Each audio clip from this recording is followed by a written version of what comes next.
Ces propos font suite à la réunion que nous avons eue dans votre bureau et qui a permis de dégager un large consensus. D'abord pour nous féliciter de la réactivité du côté inventif, malheureusement, de cette délibération et donc de saluer le travail des services qui ont permis de trouver quelque chose qui permet cette répartition qui nous semble équilibrée et à la juste mesure de ce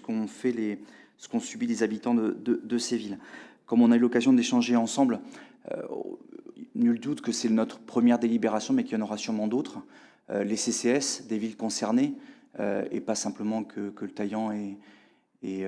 Saint-Médard-en-Jalles, auront des centaines de cas, tous plus particuliers que les uns que les autres, et peut-être qu'il faudra qu'on y revienne. Et évidemment, il ne faudra pas qu'on y mégote de manière à rajouter de l'argent si jamais on doit aider, à travers les CCS des villes concernées, les habitants de ces communes. Enfin,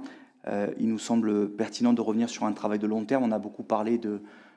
notamment dans le cadre d'ailleurs des outils que pourrait permettre le PLU, s'interroger sur les formes des toitures qu'il faut autoriser, peut-être pour qu'on puisse demain adapter nos différentes villes à ces catastrophes qui malheureusement présentent un caractère de plus en plus régulier. Et enfin, comme j'ai eu l'occasion de vous le proposer, de demander aux différents pôles territoriaux en lien avec les villes de s'approvisionner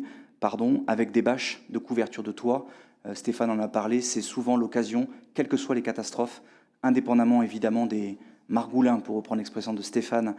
qui ne prennent pas 24 heures avant de venir arnaquer les gens. Ce sont des éléments qui nous permettraient, quel que soit le type de catastrophe et de la ville, d'être dotés, peut-être pas forcément pour répondre dans l'immédiateté et en profondeur, mais en tout cas de venir protéger les habitations et de venir, indépendamment de la main-d'œuvre, puisque la main-d'œuvre elle peut être trouvée dans les villes, c'est ce que l'on fait à travers la police municipale et les centres techniques, mais de demander de faire un stock stratégique de bâches de toit. Ça,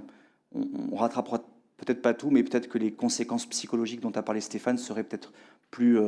restreintes si jamais les gens n'avaient pas peur des orages et des pluies qui viennent immédiatement après ces catastrophes. Voilà, merci Monsieur le Président.